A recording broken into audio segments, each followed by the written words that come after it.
नमस्कार, मैं हूं आपके साथ पूर्वी राय और आप देख रहे हैं आरआर पत्रिका टीवी।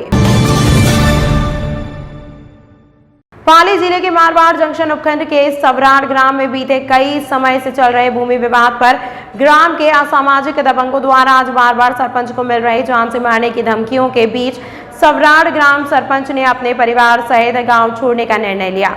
सवराड़ गांव वर्तमान सरपंच ममता कुमारी सावलोत एवं उनके पति पूर्व सरपंच कैलाश सावलोत ने अपनी बुजुर्ग मां को लेकर गांव से निकल गए। ग्रामवासियों द्वारा जब सरपंच के गांव छोड़ जाने की सूचना मिली तो ग्रामवासी सरपंच के आवास पर पहुंचे एवं सरपंच को मनाने और रोकने की कोशिश की, लेकिन सरपंच नहीं माने, नहीं रुके।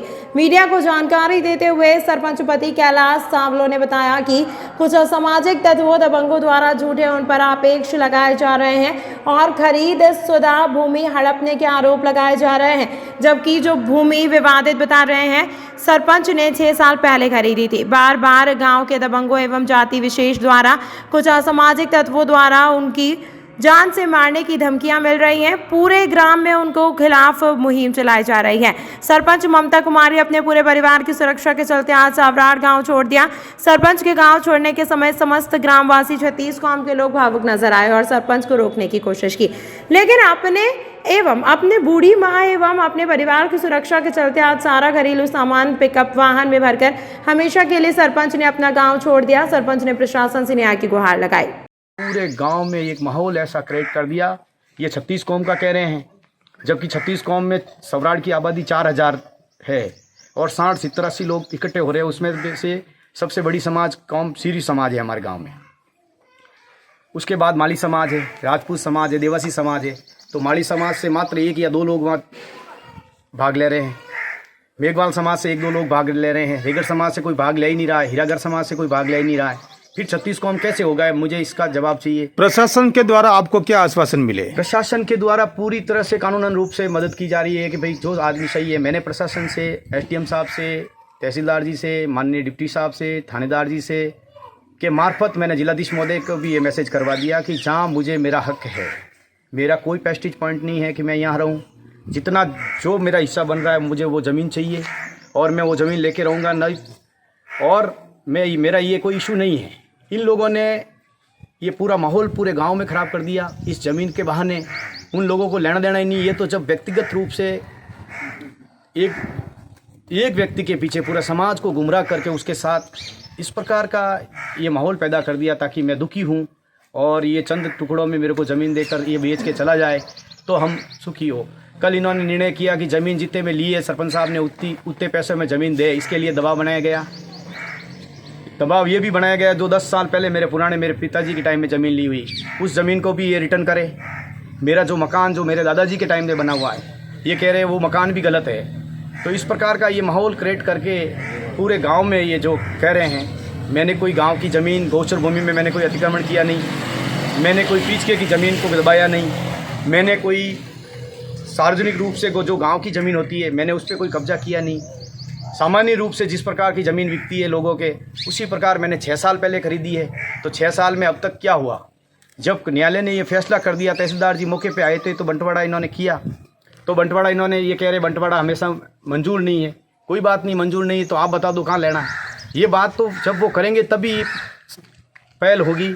मैं मेरे इस बहिष्कृत जैसे कृतज्ञ समाज को गुमराह करके चंद 8-10 लोगों की वजह से पूरे समाज को 35 कौम को ये एक तरफ कर रहे हैं, क्योंकि ये समाज धन बल पे भी आगे हैं, संख्या बल में भी आगे है और मेरे घर गांव में 4-5 ही है।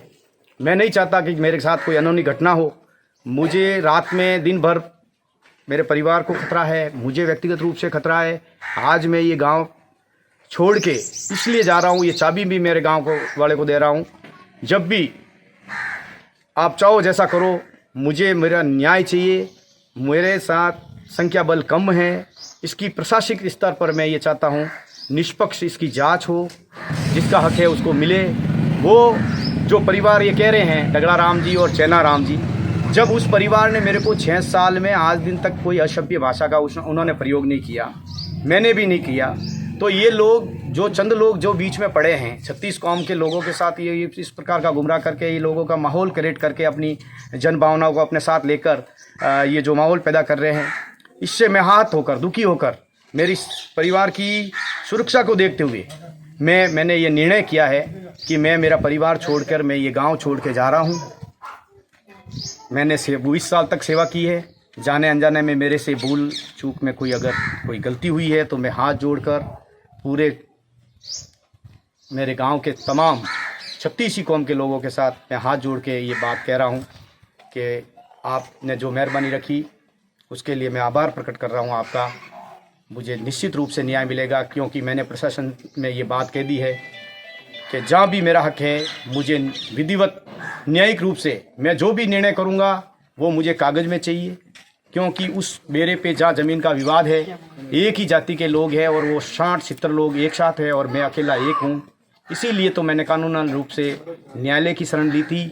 और 5 साल 6 साल ये लोग कह रहे हैं ना, 6 साल 17 में मैंने ज़मीन ली, मैंने आज दिन तक उसमें पैर नहीं रखा था।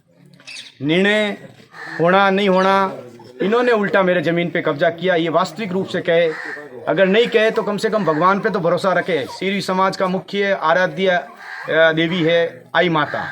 बिलाड़ा मंदिर में जाकर ये परिवार ये कह दे हाथ लगा के कि सरपंच साहब ने कोई अन्याय किया या सरपंच साहब ने हमारी ज़मीन दबाई, तो मैं ये ज़मीन के पैसे भी नहीं लूँगा और ये ज़मीन पूरी उनको देने की बात कह रहा हूँ।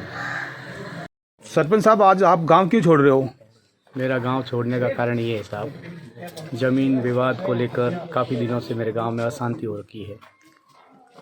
मात्र मेरे गांव में मेरे परिवार के 2 घर है।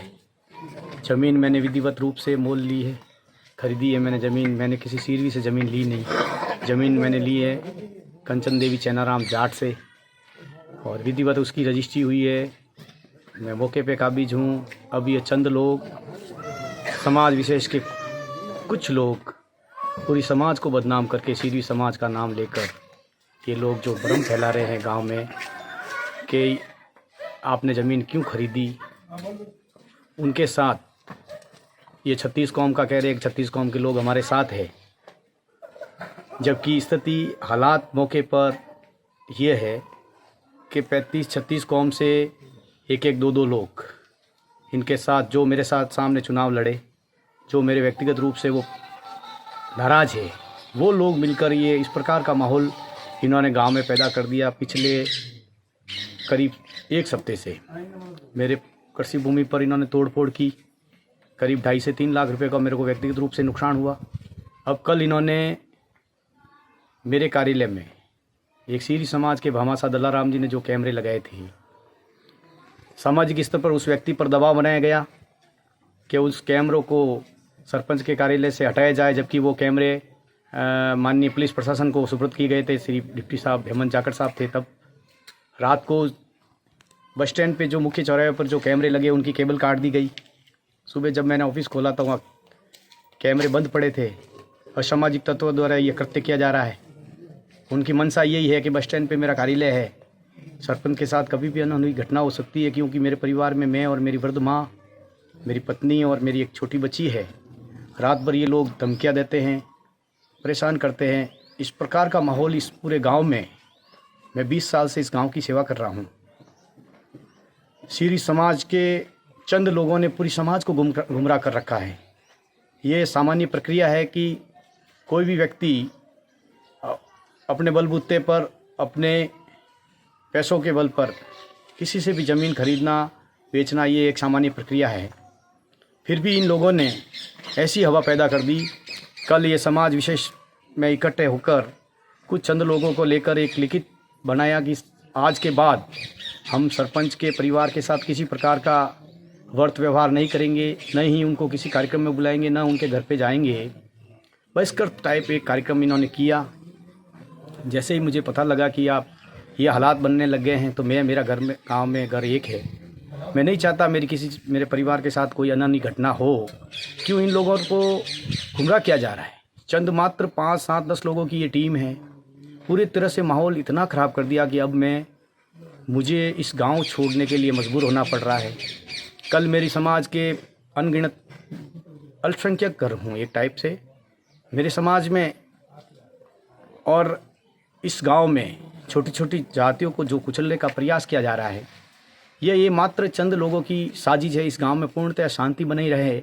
मैं ये चाहता हूं, अगर इनको लगता है कि सरपंच गलत है तो मैं ये आज मेरा मकान का ताला भी खुला रख के जा रहा हूँ और प्रशासन से ये अपील करता हूँ कि ये ताला, ये चाबी, ये मकान, ये ज़मीन सब इनको दे दे। अगर मेरे लीगली टाइटल मेरे पास क्लियर नहीं है तो इनको दे दे। मुझे कोई एतराज़ नहीं है। मैं पहले मेरा दायित्व है कि मेरे इस गांव का प्रथम नागरिक होने के, प्रतिनिधि होने के नाते मैं चाहता हूं शांति बनी रहे। जब ये लोग समझौता या कोई सामान्य रूप से बात करना चाह रहे हैं तो 3 बार इन्होंने मीटिंग की। पहले सीरी समाज के अंदर इन्होंने मीटिंग की। कुछ लोगों ने, कुछ बुद्धिजीवी लोगों ने कहा भाई सरपंच साहब को बुलाओ ताकि इस बात का समाधान हो जाएगा यहाँ पर मौके पे। तो अन्य जाति के लोगों ने और समाज के कुछ असामाजिक तत्वों ने, जो मेरा लगातार निरंतर 3 सालों से 3 बार इन्होंने मेरा विरोध किया, उनके कारण से क्या उनको बुलाने की ज़रूरत नहीं है तो समझौता, फिर वो चाहते ही नहीं एक समझौता हो। दूसरी बार 2 दिन बाद जब महादेव की मंदिर में ये मीटिंग हुई, ये बोल रहे 36 कौम की मीटिंग है। तब नैन सिंह जी चांदावत जो वरिष्ठ कृषि विभाग से ईओ पद से रिटायरमेंट है, उन्होंने वहाँ मौके पर कहा था कि भाई सरपंच साहब को बुलाओ ताकि उनकी गलती होगी तो उनको भी कहेंगे। सामने वाली पार्टी भी हमारे परिवार से है, समाज से है, वो भी हमारे गांव के हैं, बैठ के बात कर लेंगे। तो वहाँ भी चंद लोगों ने, असामाजिक तत्वों ने ये कहा कि उनको नहीं बुलाया जाए यहाँ पे। तो साहब मेरे को ये बताओ, जब 2 पक्षों के बीच में कोई आपसी तनातनी होती है तो गांव का पहला दायित्व है कि वो दोनों पक्षों को बिठाकर, दोनों पक्षों की समान रूप से बात सुनकर समझौता करे। इन्होंने जो भ्रम फैलाया, तोड़ फोड़ की, तो मेरा ये सिस्टम, ये तो मैं करूँगा ही कि मेरे पास कोई इतने बाहुबली जो ये समाज है, इनकी संख्या ज़्यादा है, आर्थिक रूप से भी ये शख्स लाखों करोड़ों रुपए के इनके व्यापार है, उसके बल पर चंद लोगों को प्रलोभन देकर, ये गुमराह कर ये जब हकीकत आएगी तब आपको पता पड़ेगा कि चंद लोगों को प्रलोभन देकर ये सरपंच के खिलाफ एक काफ़ी दिनों से साजिश रचे थे।